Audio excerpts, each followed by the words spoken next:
Právě se nacházíme v aplikačním centru Balluon, Fakulty tělesné kultury Univerzity Palackého v Olomouci.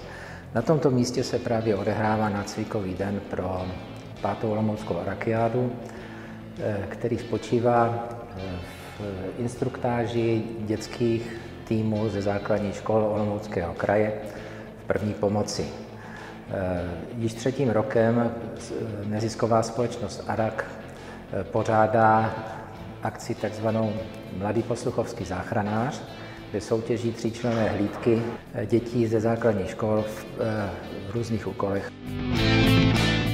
Soutěžní týmy se připravují na úkoly, které budou plnit v rámci samotné arakiády 17.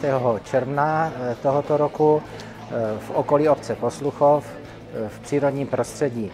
Zde na 16 stanovištích, které připravují jednak záchranáři, a to konkrétně Sdružení nadšených moravských záchranářů a dále zástupci Fakulty tělesné kultury katedry rekreologie, podstoupí křest ohněm, zda si v tomto nácvikovém dni naučili a zapamatovali různé úkoly, které je čekají za 2 měsíce.